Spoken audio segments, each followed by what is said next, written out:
Bonjour à toutes et à tous et bienvenue sur La Tangente, le podcast qui relie les trajectoires différentes autour d'un point commun, la tech. Pour commencer, n'hésitez pas à nous suivre sur les réseaux sociaux, on est présent sur YouTube, sur Instagram, sur Facebook, sur TikTok, on a plein de petits shorts, donc n'hésitez pas à nous rejoindre, ce sera toujours un plaisir. Aujourd'hui, j'ai un invité spécial, il a créé une des plateformes les plus influentes pour les freelances en Europe. Il a été cofondateur de Malte, mais pas que, on va pouvoir en parler. J'ai le plaisir de recevoir Hugo Lassière. Hugo, bonjour et bienvenue sur La Tangente. Merci d'avoir accepté mon invitation. Je suis ravi de t'accueillir aujourd'hui. Est-ce que, avant d'aller plus loin, tu pourrais te présenter, expliquer un petit peu qui tu es, comme ça je te laisse te définir exactement comme tu veux. Ouais. Eh ben écoute, déjà merci pour l'invite. Me présenter, c'est compliqué. C'est toujours un exercice difficile. Je dirais que j'ai commencé l'informatique il y a un certain nombre d'années, bizarrement dans le monde des startups. C'est vraiment une coïncidence, mais il se trouve que mon premier job, alors c'est plutôt un stage, mais c'était une startup à l'époque de l'explosion de la bulle Internet. Comme quoi j'avais déjà du flair tu vois, sur les tendances, où est-ce qu'il faut aller. Ensuite, comme l'explosion de la bulle Internet fait que le monde des startups, c'était plus tellement possible dans les années 2000, je suis allé plutôt dans le monde du service. J'étais très content de faire du service pendant très longtemps parce qu'en fait, j'ai trouvé ça très formateur. Mais il y a évidemment plein de défauts dans le monde du service, donc il y a un moment, je me suis dit, on va pas continuer l'expérience non plus trop longtemps. Je suis allé chez un éditeur de logiciels. Un éditeur de logiciels, c'était un peu la mode à l'époque, hein. Tu vois, aujourd'hui, on parle beaucoup des startups, mais à l'époque, on parlait plutôt des éditeurs de logiciels. Et j'ai trouvé l'expérience excellente. J'ai beaucoup aimé faire du produit. J'ai beaucoup aimé m'occuper d'un produit, tu vois, le faire grandir, et puis être, je dirais, responsable de mes choix après quelques années, parce que c'est pas trop le cas quand tu fais du service. En fait, t'es pas responsable de tes choix finalement dans le futur. Et puis cette boîte-là, ça s'est bien passé, sauf qu'à un moment, en fait, elle était en fait détenue par un fonds de pension, tu sais, les fameux, t'entends souvent parler des LP, machin, etc.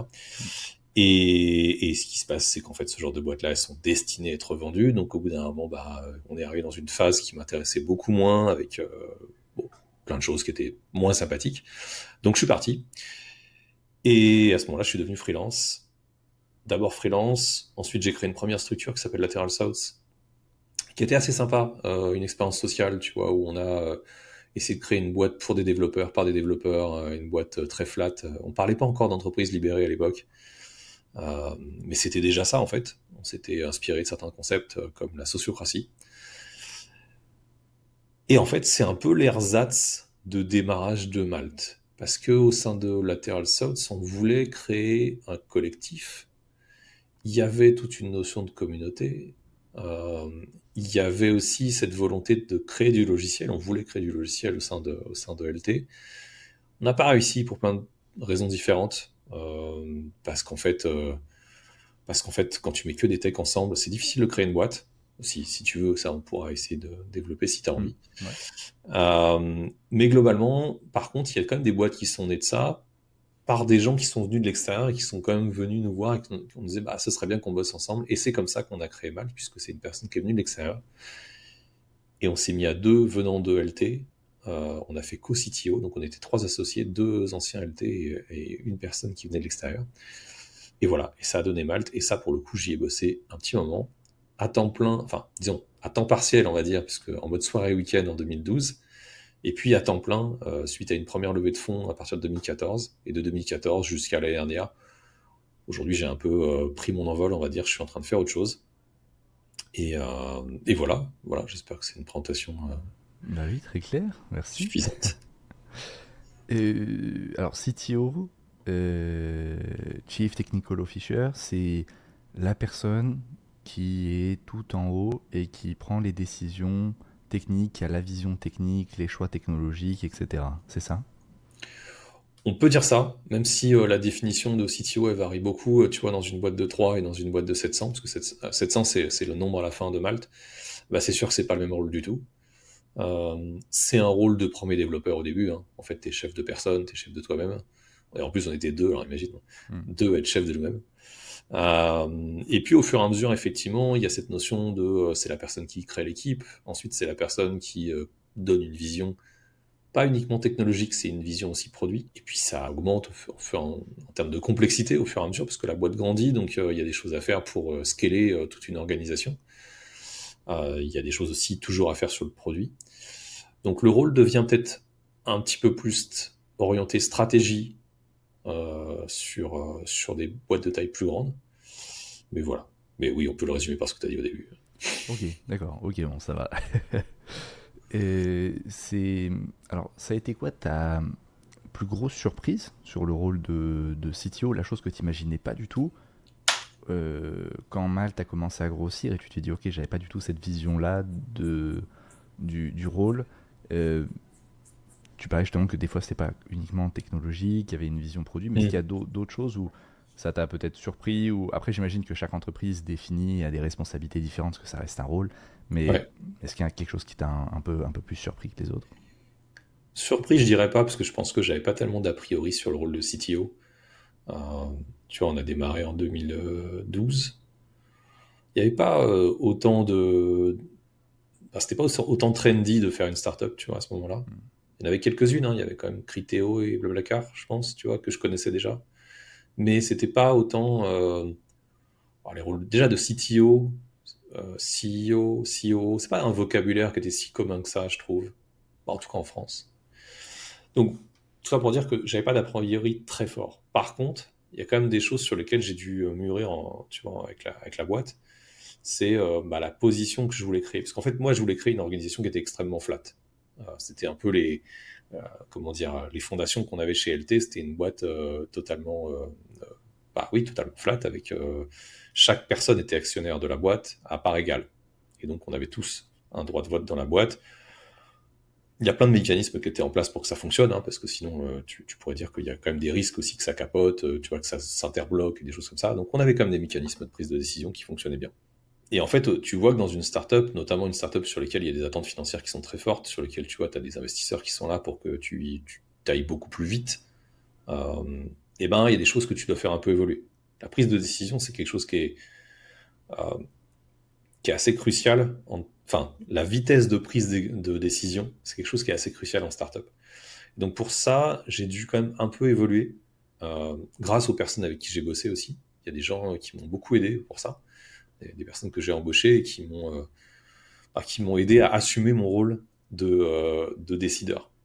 Donc c'est ça, je pense, pas tant qu'il y ait une surprise, mais plutôt qu'il y ait une évolution que j'ai subie, tu vois, au cours de la boîte, où j'ai appris euh, à assumer un peu plus et à des fois être là pour vraiment gérer tu vois, des prises de décision un peu difficiles. Et puis après, les choses dont je savais déjà que c'était comme ça, parce qu'en fait, on avait déjà créé LT, donc j'étais déjà au courant, mais il y a aussi une diversité des rôles, en fait, quand tu crées une boîte. En fait, les fondateurs, ils sont souvent un peu bouche-trou, dans le sens où dès qu'il y a un rôle qui disparaît, dès qu'il y a une personne qui part de la boîte, par exemple, ou dès qu'il y a un manque parce que tu n'as pas recruté, imagine quand tu es 10, tu n'as pas recruté enfin, tous les postes que tu es censé avoir dans une boîte, et ben c'est à toi de le faire. Donc typiquement, dans les trucs, tu vois, j'ai fait de la recherche d'appartements, enfin de la recherche de locaux à Lyon, j'ai fait à- du support. Enfin, il y a plein de trucs que j'ai fait parce qu'à un moment, ben ouais, il faut remplir les trous. Des fois, ça te permet aussi, pour le cas du support, c'est un peu différent, mais pour le cas du support, c'était aussi pour comprendre les problèmes. Tu vois, j'avais besoin de sortir un peu de la tech et voir qu'est-ce qui faisait que ça marchait pas si bien que ça sur certains sujets.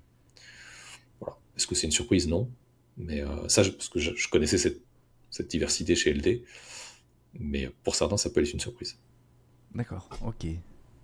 Ok, ouais. Et est-ce que quand ça a grandi, que tu as toujours ce poste de CTO, et tu dois avoir beaucoup de réunions, de choses un peu stratégiques dans ton agenda, ça doit être bien fourni, j'imagine. J'avais reçu Solomon Hykes, qui avait fondé Docker, et qui, même en étant CEO et aujourd'hui Dagger, met les mains dans le code. Il est toujours très technique sur le Discord de Dagger, il répond tout le temps à plein de questions. Enfin, tu vois qu'il est vraiment dans de la technique. Mm. Est-ce que toi, c'était pareil? Est-ce que tu as réussi à continuer à faire du code, à ajouter de la valeur d'un point de vue code et à faire à continuer un peu ta passion, ton rôle de développeur à côté, ou est-ce que c'était compliqué de rester connecté à la technique pure et dure et d'uniquement avoir cette vision très stratégique et peut-être du dessus? Oui. Euh, c'est un gros débat, hein, Mhm. ce que tu lances. Est-ce que les CTO ils codent encore? Euh, Déjà, je fais une petite différence, tu vois, entre un Docker et un Malt. Docker, ça vend un soft qui est Docker. Donc forcément, enfin, c'est normal que la vision stratégique du produit, elle passe pas par des gens qui comprennent comment le soft il est créé et qui savent le faire évoluer. Par contre, ça a un défaut aussi. Je parlerai pas de Docker parce que je connais un petit peu moins. Mais il y a quand même des produits qui sont très très bons technologiquement, mais par contre qui ont du mal à s'imposer d'un point de vue commercial, parce que justement, en fait, il y a des fondateurs qui sont trop impliqués dans la technique. Donc je pense que c'est important de connaître les deux. Malte, c'est forcément un peu différent dans le sens où c'est pas que du produit. Enfin, c'est un produit certes, mais ça s'adresse à vraiment, tu vois, des cibles très spécifiques, les freelances d'un côté, les entreprises de l'autre, avec des entreprises de différentes tailles, plutôt PME ou grands groupes. Et donc ça implique que, comment dire, tu vois, l'expertise que tu peux avoir sur Docker, si tu la transposes à ce que je fais chez Malte, à ce que je faisais chez Malte, c'est de l'expertise sur le marché du freelancing. Donc forcément, c'est un peu différent. Hmm. Pour autant, par rapport à ta question, oui, j'ai codé assez longtemps et je codais encore l'année dernière sur Malte.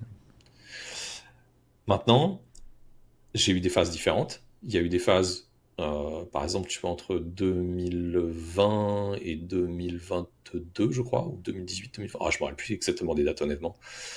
Non, j'ai pas pu. Parce que il y a eu un moment où la croissance était trop forte, il y avait beaucoup trop de choses à faire en termes de croissance d'équipe. Et j'avais pas embauché de manager jusqu'à 35 personnes dans l'équipe tech, tu vois. Donc à un moment, c'est devenu difficile à gérer.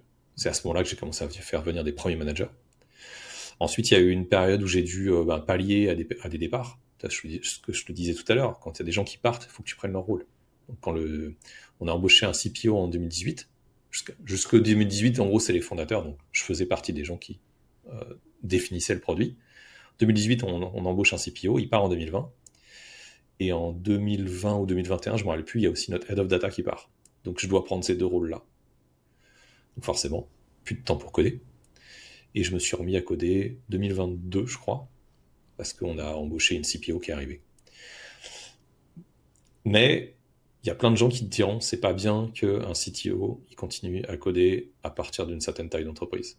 Ce que je comprends honnêtement très bien parce que le côté stratégie il est extrêmement important.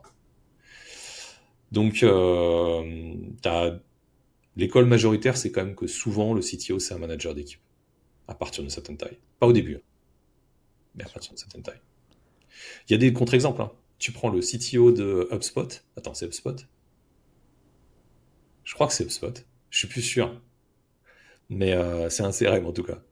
Le CTO de HubSpot, c'est une boîte de je sais plus combien de milliers de personnes. C'est toujours un mec qui code.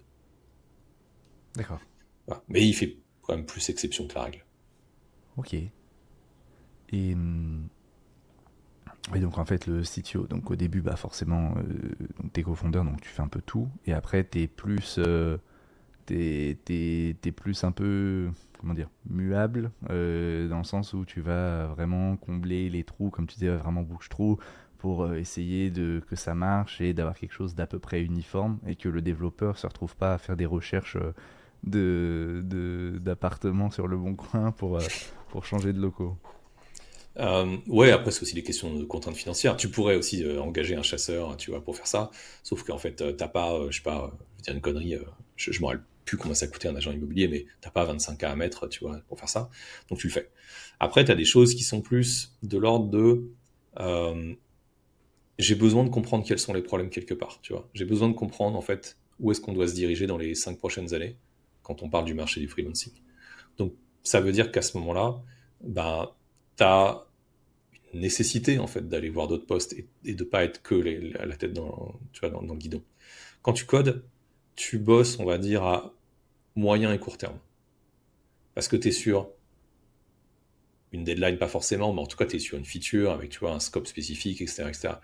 Tu peux avoir un énorme travail d'anticipation de ta feature et de sa réaction par rapport enfin, de la réaction du marché par rapport à cette feature, mais Mais globalement, tu es quand même sur du moyen terme au max.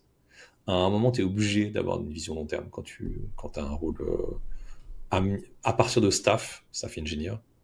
Pour moi, tu es censé avoir une vision long terme. Donc, tu es censé avoir des moments où tu relèves la tête et tu regardes ce qui se passe ailleurs. Oui, ok. Juste, alors, on en parlera peut-être plus en détail tout à l'heure en creusant un peu le sujet. Est-ce que tu pourrais me dire ce que c'est un staff engineer? C'est quoi ces niveaux d'ingénierie? Comment ça fonctionne? Et puis tu parlais donc on a CTO, CPO, CFO, tous ces termes-là. Tu peux juste revenir sur l'organisation un petit peu globale pour ceux peut-être qui n'ont pas l'habitude Ouais. d'être dans ces organisations? Bah, c'est vrai que c'est un vocabulaire qu'on retrouvait avant essentiellement en startup. Aujourd'hui, tendance à se généraliser, hein. Tu trouves maintenant ces dénominations-là aussi dans des grands groupes français. J'ai vu des CTO sur des pôles chez, je sais pas, Enedis, Vaxa, etc. J'ai vu des staff engineers chez Société Générale et j'en passe.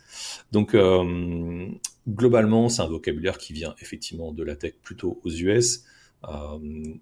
On a anglicisé, on va dire, beaucoup de rôles, mais c'est pas uniquement une question de traduction, c'est aussi une question d'appropriation d'une certaine culture. Parce que globalement, on a considéré que la tech aux US, elle était quand même assez performante, donc c'était bien au moins de regarder comment est-ce qu'on pouvait faire correspondre les organisations de là-bas avec celles qu'on a ici. Tout ce qui est CFO, COO, CEO, C, machin, etc., ce qu'on appelle les C-level, c'est globalement toutes les personnes qu'on va retrouver, on va dire, au comité exécutif, ce qu'on appelle le comité exécutif en français en tout cas. Donc ce sont les postes à responsabilité sur soit le chef des opérations, COO, CFO, chef de la finance, etc. etc. On est très inventif sur les acronymes, puisque même des fois ils ont tendance à se recouper. CPO, ça peut vouloir dire Chief People Officer, donc le chef des RH, on va dire, et chef du produit, Chief Product Officer. Ensuite, effectivement, dans l'ingénierie, on a pas mal de choses qui ont un peu évolué, parce que quand j'ai démarré ma carrière, globalement, tu prolongeais jusqu'à senior, tu étais junior, intermédiaire, senior, puis à partir de senior, bah, il se passait plus tellement grand-chose. C'était soit tu devenais manager, c'était un peu la seule voie qu'on te proposait, soit pas grand-chose en fait. C'est-à-dire que tu pouvais continuer à évoluer en tant que senior, mais au bout d'un moment, bah, en fait, tu n'avais plus d'évolution sur le salaire, par exemple. Parce que c'est aussi un point important quand même. Et on a, je trouve, une influence, enfin, il y a eu une influence assez positive des US qui avaient mis en place ce qu'on appelle une double échelle. Donc ça, c'est quelque chose que j'ai essayé de mettre en place typiquement chez Malte. Parce que j'avais parlé avec des gens qui étaient dans des boîtes US et je me suis dit, bah, en fait, c'est pas mal comme système. C'est la garantie en fait que tu peux progresser en tant que contributeur individuel, donc ça veut dire des gens qui font plutôt de la technique et pas du management, au même titre que les managers. Donc tu peux avoir des échelons de progression dans ta boîte et globalement, un staff engineer, ça va pouvoir, c'est le stade au-dessus de senior. Au-dessus de staff engineer, ça dépend des boîtes, mais tu peux avoir, ça dépend des boîtes, hein. Vraiment, t'as des trucs, t'as là qui vont te dire c'est senior staff, d'autres c'est principal engineer, d'autres c'est philo engineer, etc., etc. Ça dépend des tailles de boîte aussi.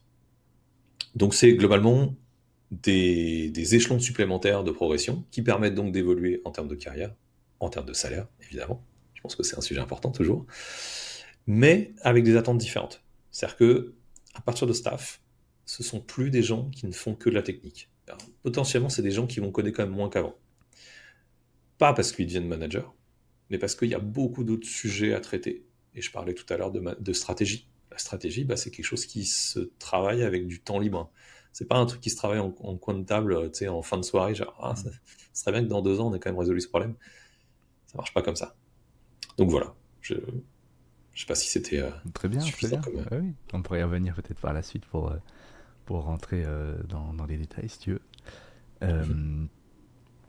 Est-ce que justement d'un point de vue vision, stratégie, est-ce que tu as, alors peut-être plus sur technique, est-ce que tu as déjà pris une décision technique, quelque chose de très concret, où tu t'es dit non mais faites-moi confiance, je suis sûr que c'est ça, et t'allais un peu au contre-courant de tout le monde, ou en tout cas dans l'idée globale on disait on n'est vraiment pas sûr de ça, et ça s'est révélé gagnant ou perdant. Est-ce que tu as déjà eu des cas comme ça? Euh, bah, Le seul que je vais citer, c'est un plus récent. Parce qu'en fait, je pourrais te citer des tas de cas où c'est arrivé dans le passé, mais ces cas où c'est arrivé dans le passé, c'était avec des structures très petites, tu vois, des boîtes de, enfin, quand on a démarré, 3, 5, 10 pieds, etc., etc. Et en vrai, ça, c'est le lot de tout le monde dans ce genre de boîte-là. De toute façon, tous les choix que tu fais à ces tailles-là, c'est des paris. Donc, certains sont gagnants, d'autres pas.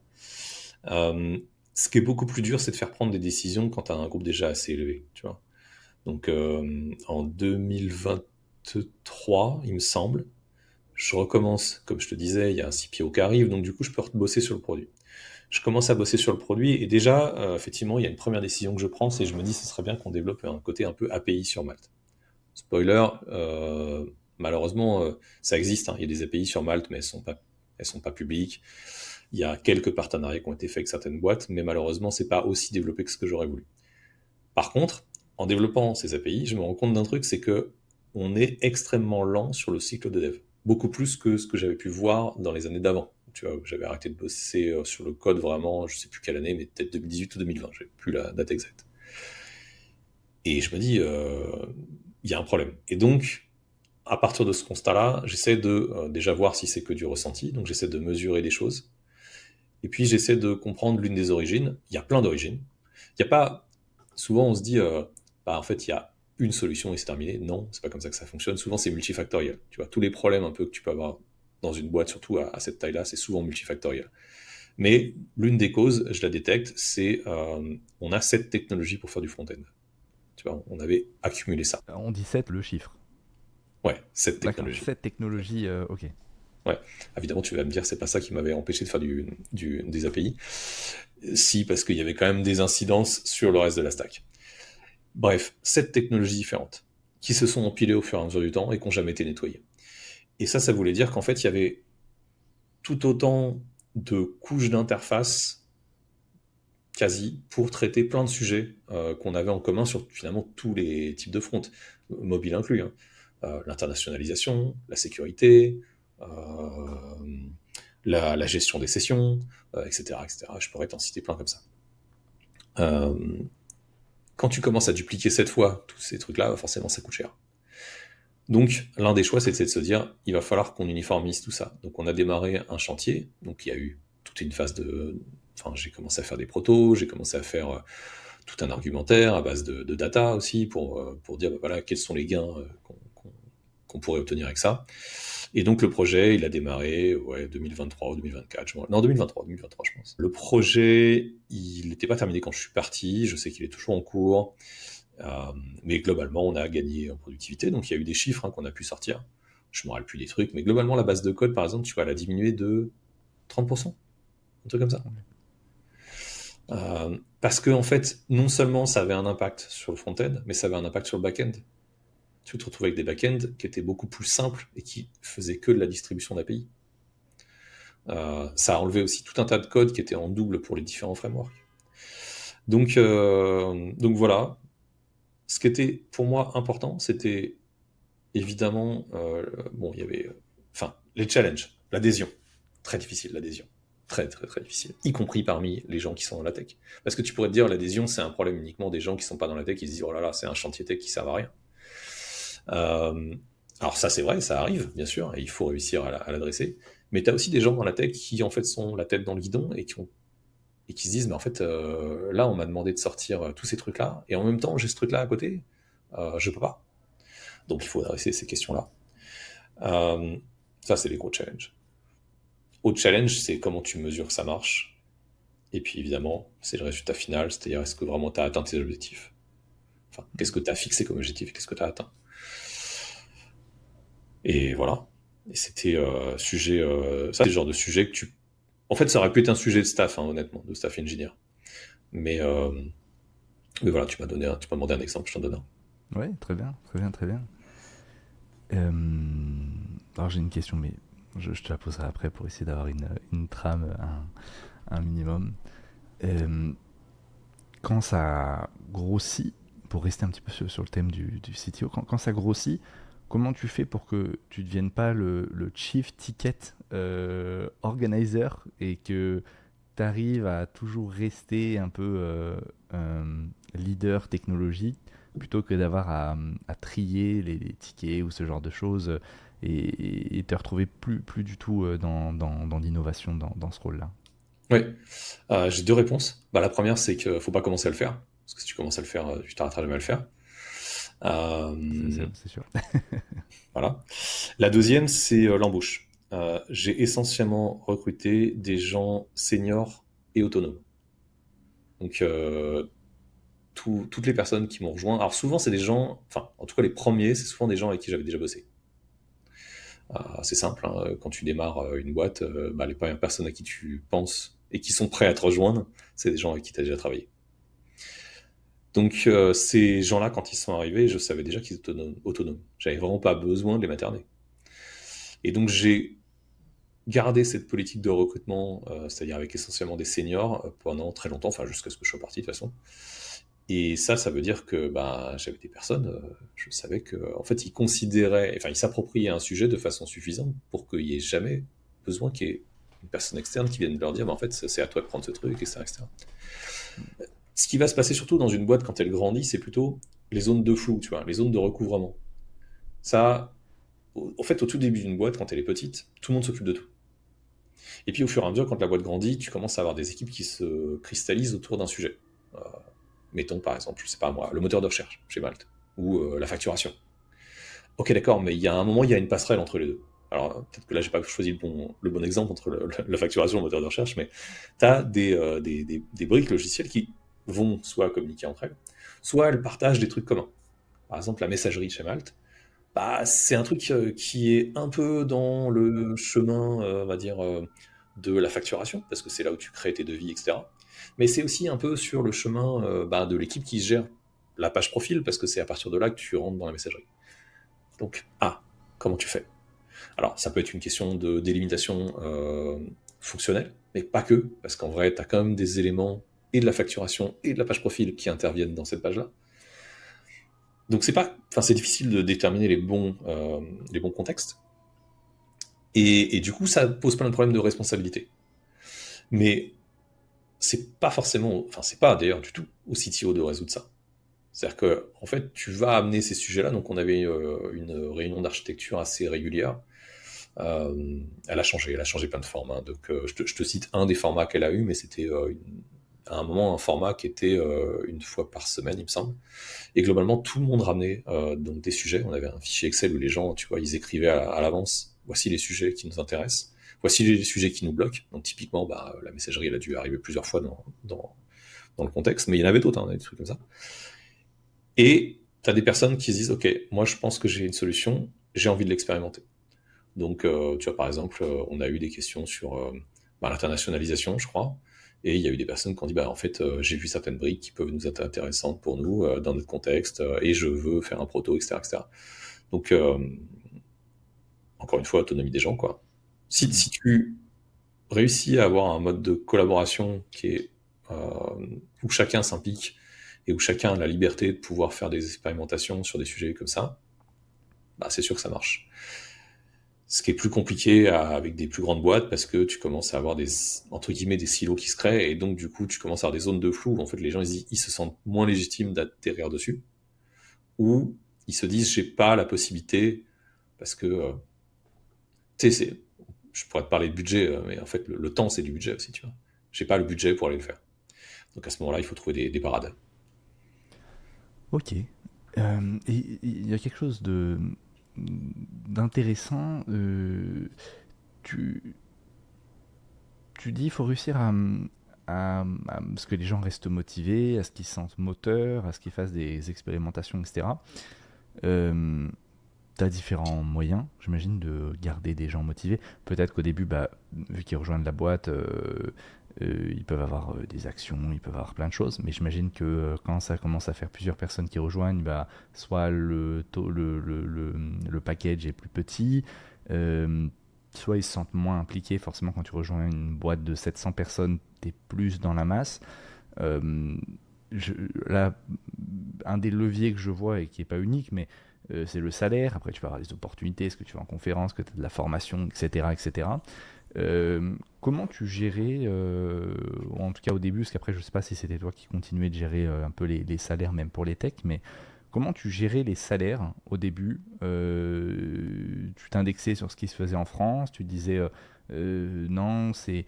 Alors, si tu es d'accord, ne peut-être pas directement aller sur une question d'impact, parce que j'ai une bonne question pour toi après là-dessus. Mais est-ce que. C'est un petit peu cette question-là. Comment tu fais pour te dire, ok, ce mec-là, je vais le mettre à 80 et lui, il vaut 45 et tous les deux, ils font un entretien et voilà, tu vas juger plus peut-être la seniorité de quelqu'un, mais quand on parle de seniorité, tu vois, en fait, c'est un package de base que quand tu vas juger la seniorité, tu vas dire, ok, c'est une seniorité d'un point de vue compétence, mais est-ce que celui, ça fait, je sais pas, 2 ans qu'il sort de l'école?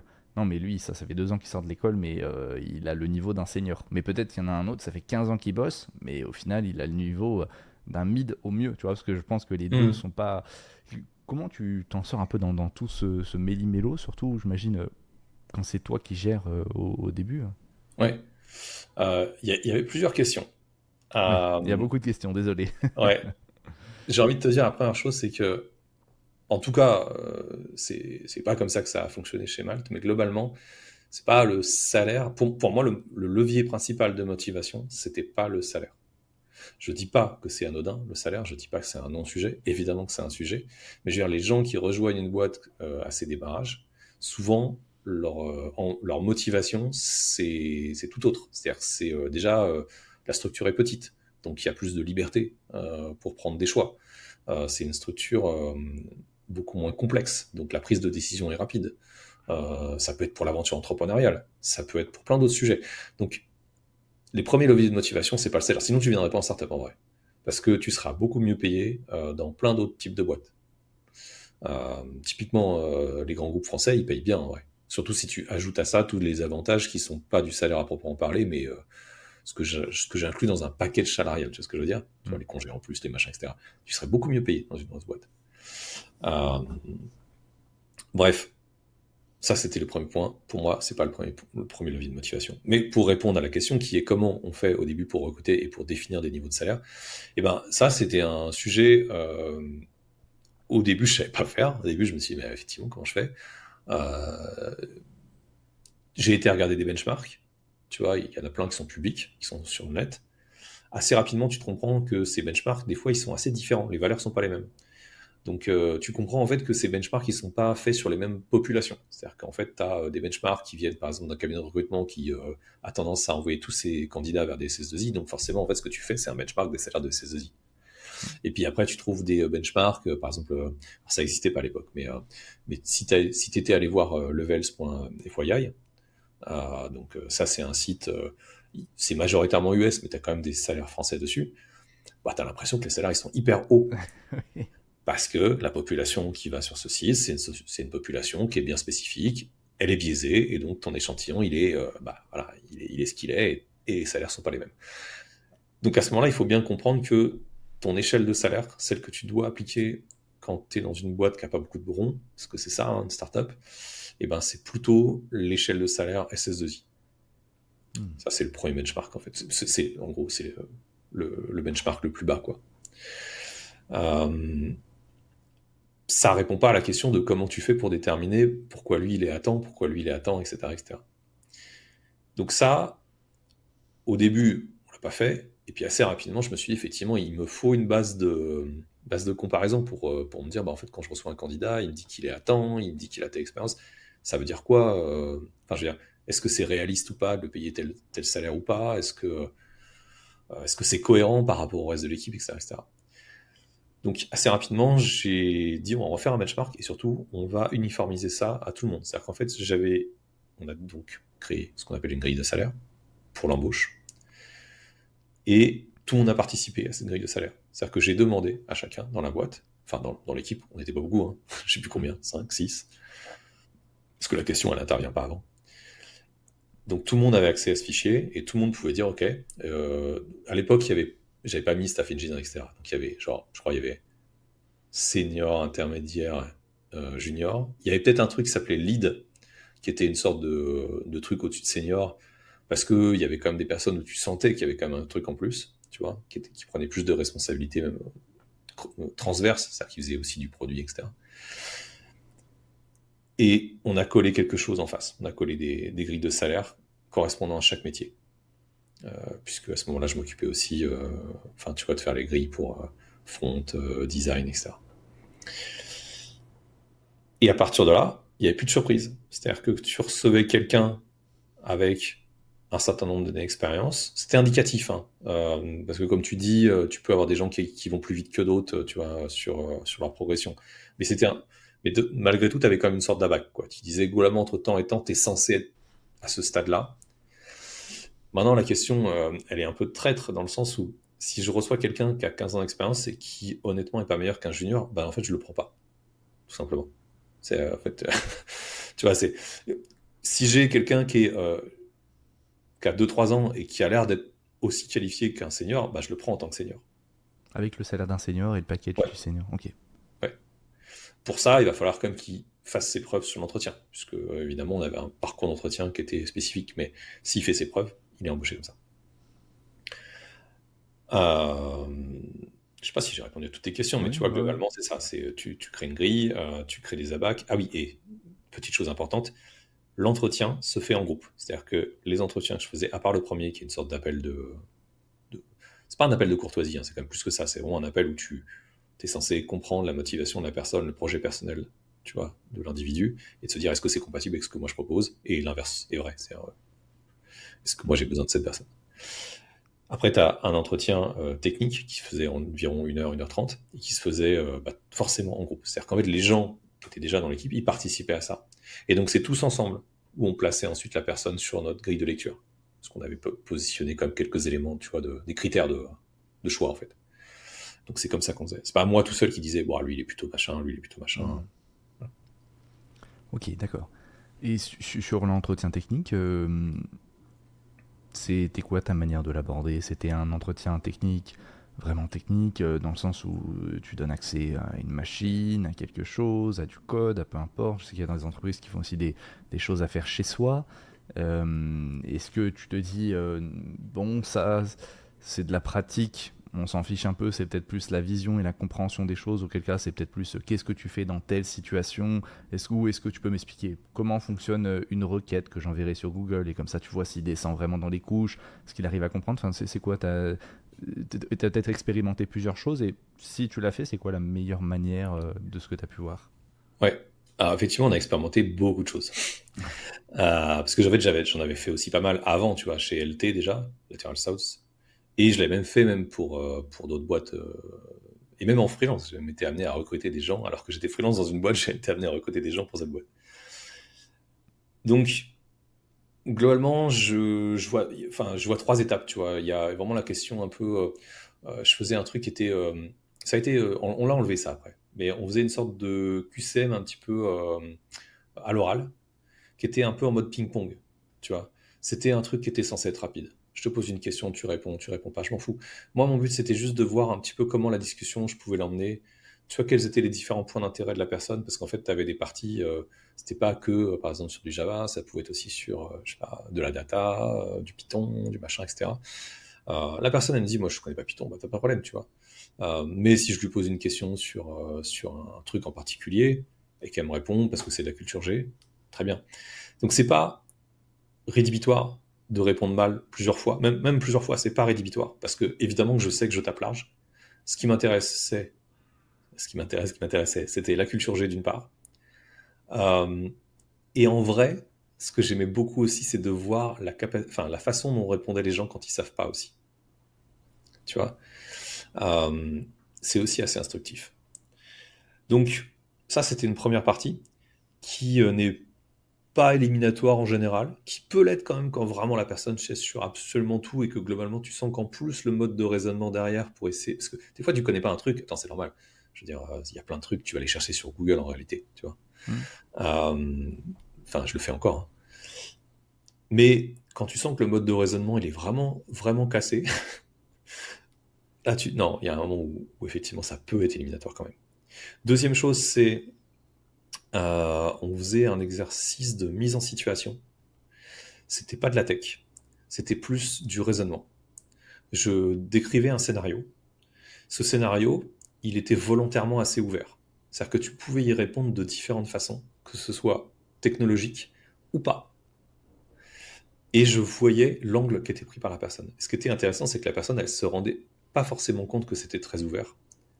Et donc, elle répondait suivant un axe. Et cet axe-là, ça me permettait d'en savoir beaucoup sur cette personne-là. Donc, la personne, elle pouvait me répondre sur un axe totalement... enfin, ouais, je vais pas trop faire le case, mais elle pouvait me répondre sur un axe organisationnel, tu vois. Alors qu'un autre pouvait me dire, OK, on va plutôt faire... Voilà comment je vais découper le problème en petits morceaux et voilà comment on va le traiter de façon technique, etc., etc. Il y avait plein de trucs différents. Évidemment, c'est là où tu dis... La limite de l'exercice, c'était que les gens moins expérimentés, les gens plus expérimentés, ils se comportaient très différemment sur cette partie-là. Par contre, ça nous permettait de voir les gens qui avaient mûri plus vite aussi. Tu vois. Mais après, on a splitté, beaucoup plus tard, on a splitté, et en fait, le truc un peu use case, un peu plus évolué, on l'a mis plutôt pour les rôles à partir de staff. Ok. On a enlevé, et à l'inverse, on a mis un exercice à faire chez soi, qui lui est pour les gens en dessous de staff. Je crois que les staffs le font pas, ça. Parce qu'on trouve que ça n'a pas d'intérêt pour les gens à un certain niveau. Tu vois. L'exercice à la maison, donc on l'a introduit un peu plus tard. Je me suis posé plein de questions sur est-ce qu'il est bien, est-ce qu'il est pas bien. Je trouve qu'il était trop long. Et je trouve qu'aujourd'hui, bien sûr, avec les IA que tu peux utiliser à la maison, bah, il a plus beaucoup de sens. Enfin, il n'a pas beaucoup de sens si tu omets la dernière partie. Puisque, en fait, quand on a introduit l'exercice à la maison, donc il y avait plus... en fait, en gros, ça se passait, tu avais le premier appel, ensuite l'exercice à la maison, tu le rendais, et puis il y avait l'entretien qui correspond à ce que je te disais juste avant avec le QCM, machin, etc. Alors je pense qu'on avait enlevé le QCM à ce moment-là. Mais par contre, ce qui nous intéressait, c'était qu'on discute du code ensemble. Comme si on était collègues. C'est-à-dire que je pouvais t'amener des sujets d'amélioration, tu pouvais m'expliquer bah, en fait pourquoi finalement tu préférais comme ça ou pas. Et l'idée c'est de faire un échange. Et c'était cet échange-là qui était le plus valorisant, parce qu'en fait, comme vous pouvez s'imaginer, évidemment qu'il y a des gens qui pouvaient ne pas avoir fait l'exercice. C'était quand même plus difficile avant sans IA, mais avec l'IA aujourd'hui c'est très facile de le faire, tu vois, cet exo. Mais ce qui va m'intéresser, moi, c'est la discussion ensuite qu'on a ensemble. Si je vois que le raisonnement il est cassé, si je vois que la personne ne supporte pas les critiques, quand il y en a, parce qu'il peut y en avoir, si je vois que la personne, tu vois, elle a du mal à... Moi, je peux dire des trucs qui sont pas bons. D'ailleurs, des fois, quand on était en groupe, il y en avait un qui était un peu en charge de dire des trucs des fois un petit peu moins bien, pour que l'autre, justement, puisse réagir. Enfin, c'était pas forcément scripté, mais disons qu'on pouvait des fois un peu... enfin, tu vois, on se connaissait, quoi. On se disait, tiens, toi, il faudrait que tu le lances un peu là-dessus. Et donc, bah, c'était très instructif sur la façon de réagir. Donc, pour résumer, il y a eu une partie un peu QCM, use case, exercice à la maison, tout ça, ça a été introduit. Mais ce qui m'intéresse le plus, c'est les échanges qu'on peut avoir pour vraiment essayer de déceler, je dirais, des trucs qui sont pas décelables dans du code en lui-même. Polyvalence, culture générale, curiosité, autonomie, capacité à formuler une critique ou à recevoir une critique. Ouais, ok, non, ça fait. Ok, d'accord, je vois. Et tu parlais des différences entre un junior et un senior, vraiment.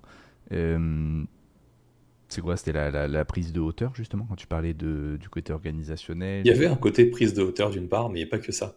En fait, le use case, c'était, je simplifie très très fort, mais tu as un produit très vieux.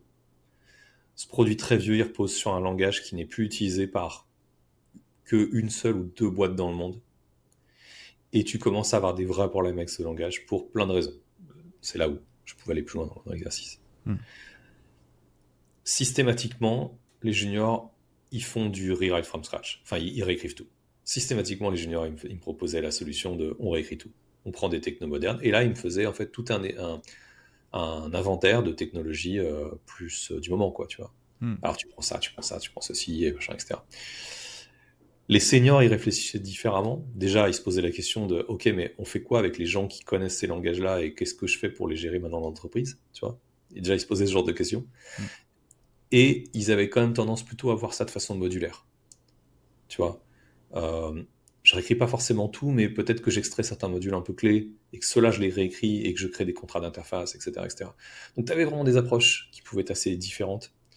Et comme je te disais, des fois, tu as des gens qui pouvaient avoir que l'axe organisationnel, quoi. C'est-à-dire qu'ils pouvaient te dire uniquement, bah, moi, en fait, j'ai une centaine de personnes qui connaissent déjà ce langage-là, donc comment est-ce que je fais pour les amener à faire autre chose, etc., etc.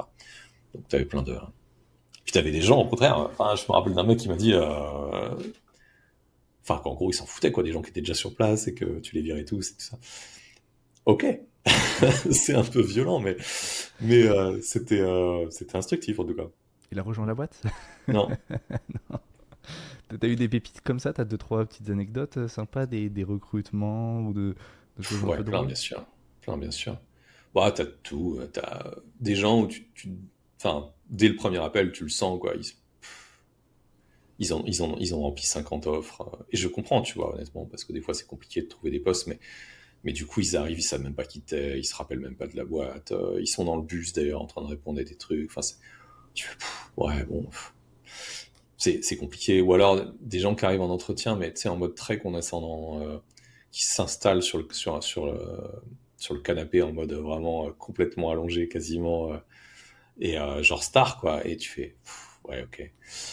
Une fois aussi, mais c'était sur un poste de manager qui était assez marrant. Bon, globalement, on cherche des gens avec un certain type d'état d'esprit, tu vois. On cherche plus des gens qui sont dans le leadership que dans le management à l'ancienne, un peu hiérarchique, etc., etc. Je dis pas que ça marche pas, tu vois, l'autre façon de faire. Je pense qu'en fait, souvent, il y a un truc qu'on comprend pas forcément toujours très bien dans le monde du logiciel, mais même dans le monde de l'entreprise de façon générale, c'est que il n'y a pas de solution magique, quoi. Toutes les solutions fonctionnent. T'as des cultures très différentes qui peuvent marcher, tu vois. Si je te prends l'exemple de Tesla, c'est une société qui est notoirement toxique en termes de management, et ça marche, tu vois. Uber, c'est pareil. Et à l'inverse, tu as des boîtes qui ont des cultures très différentes et qui marchent aussi. Donc, la question, elle n'est pas tant de savoir quelle est la meilleure méthode. La question, c'est plutôt de recruter les gens qui sont adaptés à ta méthode ou qui sont prêts à vouloir s'y conformer. C'est-à-dire que si toi, tu dis, en fait, moi, je veux un mode de management qui est comme celui-ci, qui est plutôt dans la participation, la collaboration, etc., et que tu as quelqu'un qui vient avec un autre système de management, ça ne va pas marcher. On fait un entretien avec une personne comme ça, qui lui très clairement dans le contrôle rapproché, on va dire, et il s'en rend compte, évidemment. Il s'en rend compte, on s'en rend compte, tout le monde s'en rend compte. Il y a aucun doute là-dessus. Sauf que à la fin, en fait, il nous dit, mais vous avez le syndrome de Peter Pan, en fait. Vous êtes coincé dans l'enfance et vous n'allez pas grandir de cette façon-là. Moi, je peux vous aider à grandir. Il vous dit ça. Ouais, globalement, non. Mais syndrome de Peter Pan, clairement, il l'a sorti. Ok. Comment est-ce qu'il l'a habillé derrière, je sais plus, mais il l'a sorti. Et, euh, et donc, il y avait c'est la personne qui est VP Engineering, enfin, qui était VP Engineering à l'époque, qui lui dit, écoute, on va continuer à chercher notre fée clochette. Voilà, j'ai beaucoup aimé sa répartie. Mm. Donc ouais, des pépites, bien sûr, t'en as, toujours. Ok. Ah ouais. Et t'as eu à l'inverse un gars qui est venu, il t'a dit ouais, moi je veux postuler sur un poste de mid, et puis au final tu dis non mais attends, je vais te passer staff toi mon gars, tu vois. Alors, en fait, le truc, c'est que, oui, il y a des gens, des fois, qui sont en dessous de leur niveau réel quand ils postulent. Ça, c'est vrai. Euh, le problème de ces personnes-là, souvent, c'est que c'est des gens qui n'ont pas forcément confiance en eux. Et ça se ressent dans l'entretien. Du coup, ce manque de confiance en soi joue contre ces personnes-là, parce qu'en fait, elles n'arrivent pas à montrer aussi ça. Donc, ça nous est arrivé de le détecter, tu vois, mais difficilement. Par contre, ça nous est arrivé, et ça c'est plus chiant, de le détecter après.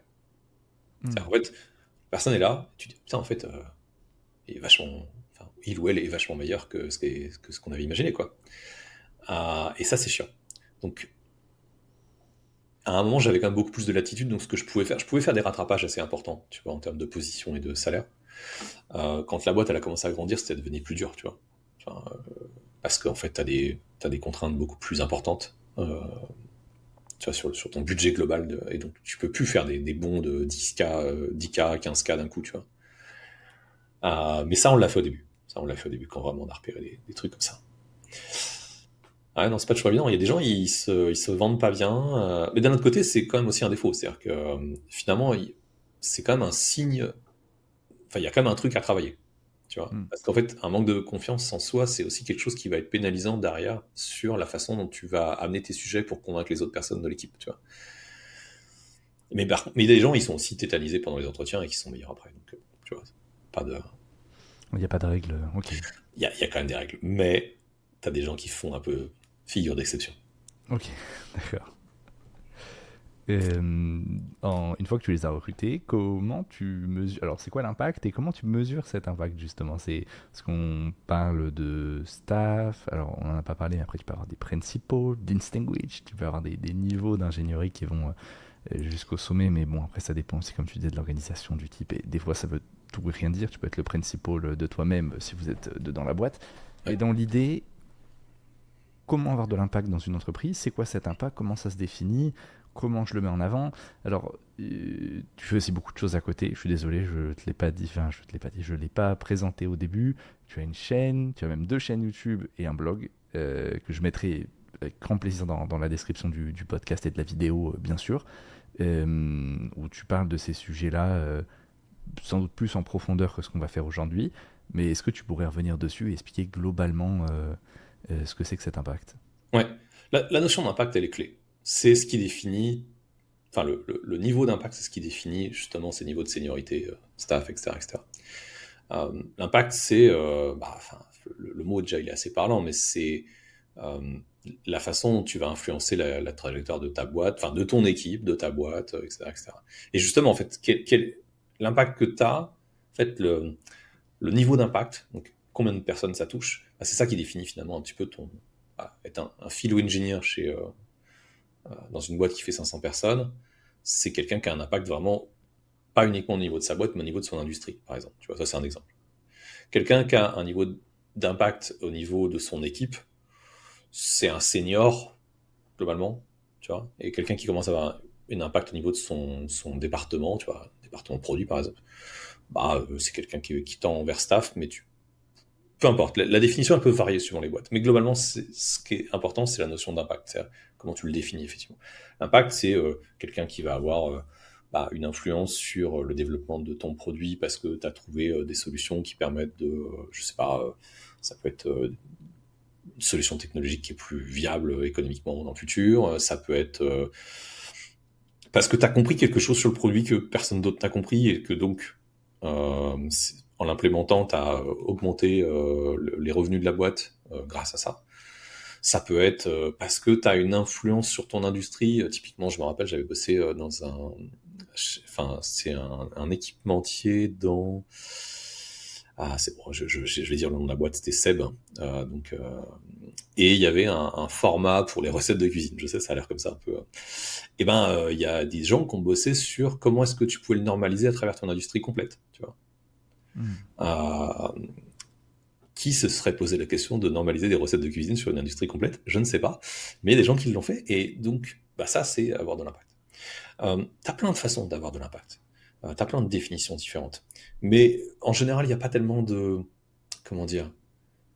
Enfin, c'est assez simple à démontrer, ça, tu vois. Que ce soit au niveau de la reconnaissance dans l'entreprise, des pairs dans l'industrie, etc., etc. Des fois, c'est plus dur. Et surtout, ce qui est plus dur, c'est de comprendre quelle est ta participation dans cet impact. Parce qu'évidemment, plus un impact est gros, plus en général, t'es pas tout seul.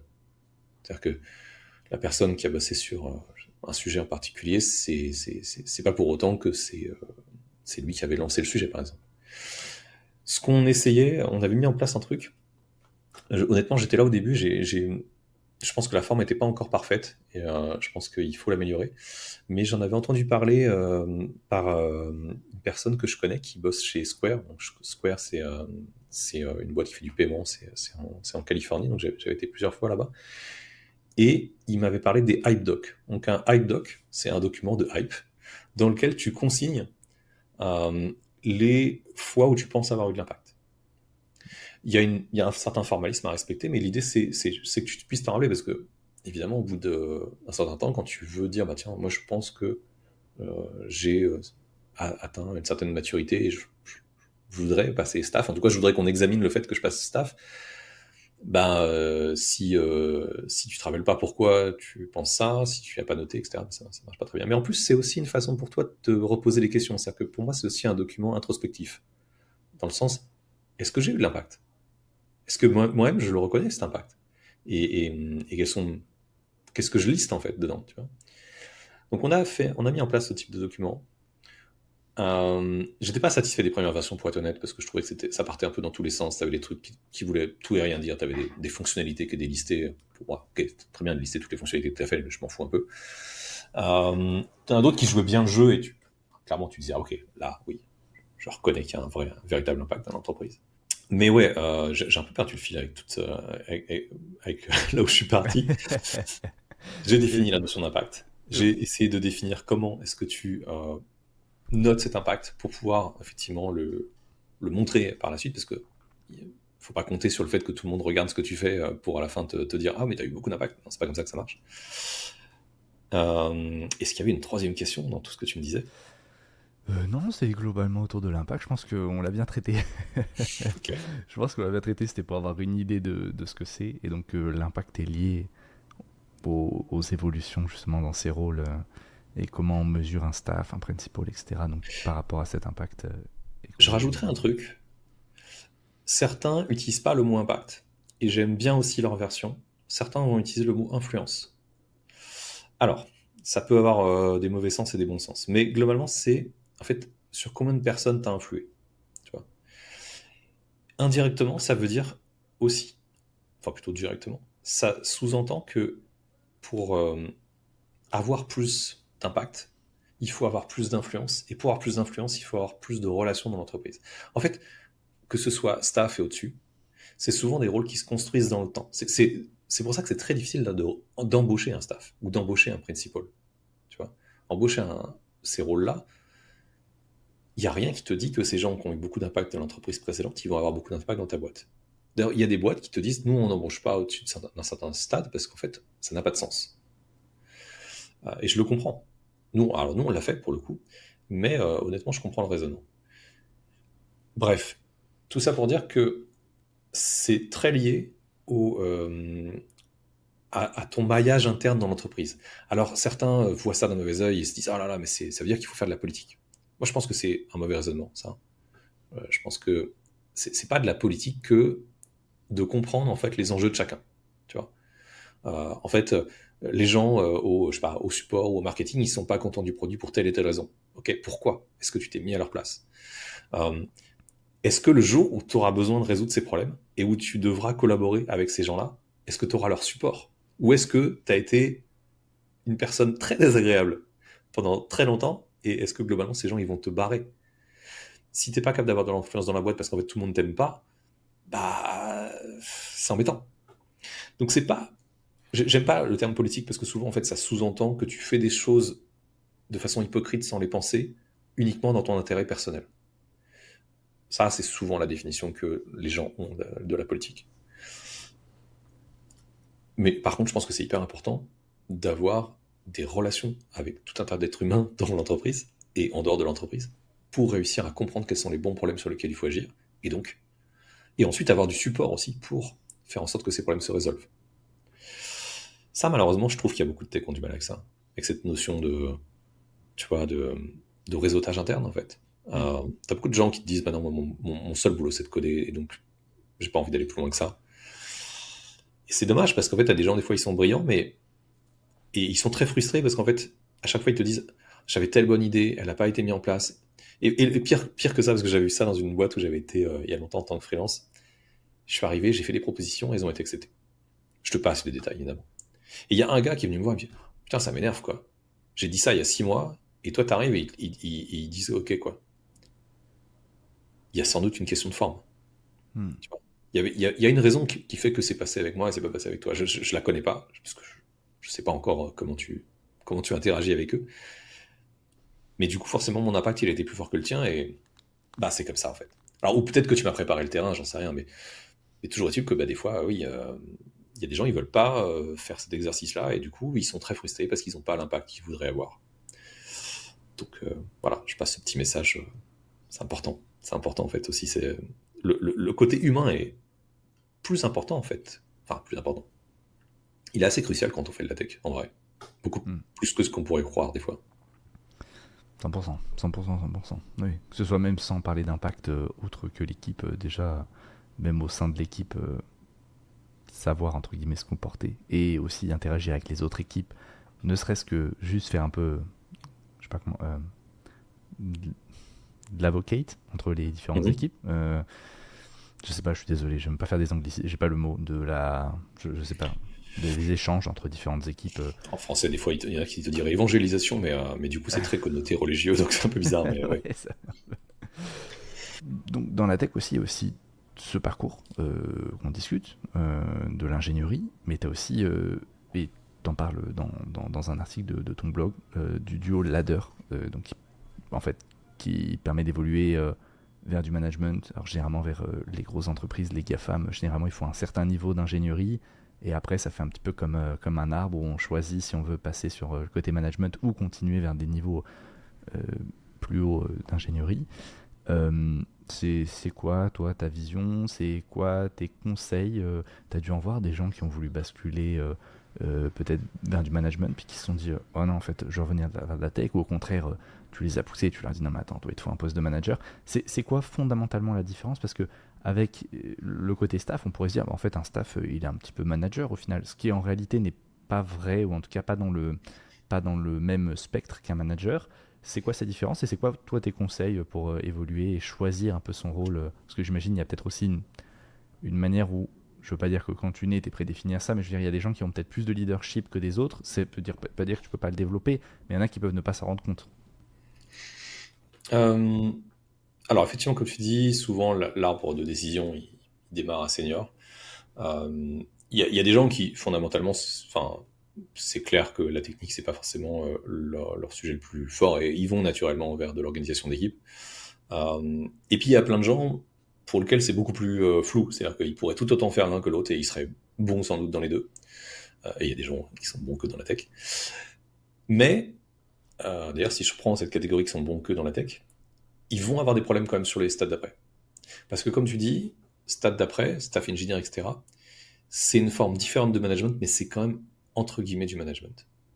Le management, la définition exacte du truc, hein, c'est juste ça. C'est quelles sont les méthodes qu'on a pour bosser ensemble.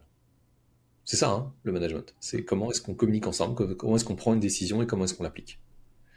Donc, le management, c'est pas juste de faire des one-to-one une fois par semaine. C'est pas ça, le management. C'est... Donc oui, les staffs, ils ont une part de management parce qu'ils sont là pour essayer de faire en sorte qu'on prenne des décisions. Ils sont là déjà pour faire des constats, faire en sorte qu'ils soient accessibles par tout le monde, mettre des gens autour d'une table et faire en sorte que ces gens autour d'une table, ils sortent avec une décision qui soit prise. Et ensuite, même, tu vois, pour aller plus loin, que comment est-ce que tu suis la réalisation et la conclusion, etc., etc., etc. Et ben, il y a beaucoup de qualités à avoir en termes de management, entre guillemets, mais c'est ce qu'on appelle plutôt un management d'influence. C'est pas du management direct, c'est pas un management hiérarchique. Du coup, comment tu fais le choix entre les deux? Je pense, encore une fois, il y a des populations pour lesquelles il y a zéro question. Et puis, il y a des gens qui aiment bien s'occuper aussi du développement personnel des équipes et des individus. Donc, ceux-là, ils vont être beaucoup plus dans l'organisation managériale, tu vois, à proprement parler. Il y a des gens qui sont, tu les sortiras pas de la tech au sens propre du terme, mais ils ont envie de prendre de la hauteur, et ceux-là, bah, très clairement, tu sais où ils vont. C'est plus tous les gens qui sont un peu au milieu, où c'est un peu plus problématique, tu vois. Des gens qui savent pas se positionner entre les deux, qui ont envie des fois de faire du mentorat, mais ça les saoule quand même de parler longtemps, hein, tu vois. Il y a des gens qui sont des fois un peu contradictoires dans leur volonté, tu vois, de ce qu'ils... Enfin, ils veulent faire des trucs, mais en même temps, ils veulent pas complètement les faire. Donc, c'est tous ces gens-là, en fait, qui doivent justement être coachés pour arriver à une solution. Et après, bah, il faut tester aussi, hein. Tu peux tester un truc, te dire ça marche pas, et changer par la suite. Il y a eu un très bon article qui est sorti il y a des années maintenant, qui s'appelle The Engineer Manager Pendulum, et c'est charity.whatthefuck.wtf. Je pense que tu la connais peut-être, Honeycomb, c'est une boîte américaine, et qui est un article qui a marqué beaucoup de gens, hein. Il a été écrit en 2017, et en fait il parle du pendule que tu peux faire entre les positions de manager et les positions de contributeurs individuels. Ce qu'elle dit globalement, c'est tu peux faire les deux, mais pas en même temps. C'est possible de faire les deux, mais tu n'auras jamais l'énergie et le temps disponible dans une journée pour faire les deux correctement. Il y a des boîtes qui vont te dire que c'est discutable parce qu'en fait j'ai pas le budget pour embaucher les deux, donc je veux quelqu'un qui fasse les deux. Donc tu as des boîtes dans lesquelles le rôle de manager c'est aussi le rôle de leader technique. Ça arrive beaucoup en fait, en vrai, dans l'industrie. C'est un luxe de pouvoir embaucher 2 personnes pour faire les deux. Et ça introduit des contraintes supplémentaires. Il faut que les deux marchent bien ensemble aussi. Moi je pense que le duo, pour qu'il fonctionne très bien, il faut qu'il y ait un niveau de seniorité équivalent. Tu peux pas avoir un manager qui soit moins expérimenté que ton staff par exemple. Ça marche pas très bien ça. Mais quand tu peux avoir les deux, c'est beaucoup plus efficace parce que en fait, le travail sera mieux fait des deux côtés. Elle dit que c'est très bien d'osciller entre les deux. D'autant plus que quand tu comprends beaucoup mieux les contraintes managériales, quand tu as testé ce poste, tu travailles beaucoup mieux avec des managers ensuite quand tu reviens sur des rôles de contributeurs individuels. Parce que tu sais finalement les difficultés qu'ils peuvent avoir et tu sais aussi quelles informations ils ont besoin et à quel moment. D'accord, ok. Donc voilà. C'est quoi pour toi, même en quelques phrases, hein, ce serait quoi pour toi un bon manager? J'avais fait tout un article un peu sur le sujet qui parlait un petit peu, tu vois, j'avais mis une sorte de radar un petit peu, tu vois, avec plein de dimensions. La dimension qui me paraît assez importante, c'est la partie un peu produit. En gros, t'es la seule personne au sein des techs, tu sais, je disais tout à l'heure, t'es pas la seule personne, normalement t'as le staff aussi, mais qui a du temps pour réfléchir. Évidemment, il y a la dimension organisationnelle, etc. etc.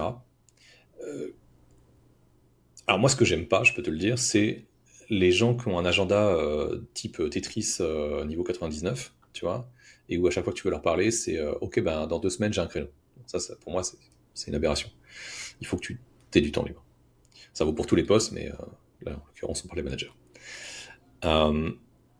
Je cherche des personnes qui sont capables, pas uniquement de faire du comment dire, j'aime pas ce mot-là, je suis un peu violent quand je dis ça, mais du maternage de cours d'école, j'aime pas ça, j'aime pas les gens qui infantilisent les autres personnes. Je veux des personnes qui soient là pour faire grandir les autres.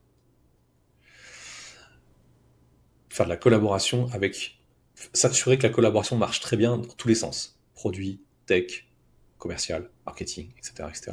Ce sont des gens qui, comme ils sont censés avoir un peu plus de temps, en tout cas, ils se le créent, il faut qu'ils puissent aller voir un petit peu ailleurs. Voilà. Après, j'avoue que ça peut rentrer en compétition avec les staffs qui, eux aussi, doivent faire ça. Donc, du coup, il ne faut pas que ça se marche non plus dessus. Et c'est là où des très bons duos peuvent être très très bons ou au contraire, en fait, annuler un peu les qualités de l'un de l'autre. C'est... Pour être franc, on a eu tous ces cas-là chez Malte, enfin tous les avantages et tous les inconvénients. On a aussi eu des problèmes, tu vois, où ça se marchait un peu dessus, etc., etc. Donc je peux pas te dire que j'ai trouvé la solution parfaite pour l'instant en termes de profil, mais je suis persuadé qu'elle existe et je l'ai quand même vu fonctionner quelques fois quand même. Donc voilà. D'accord, ouais.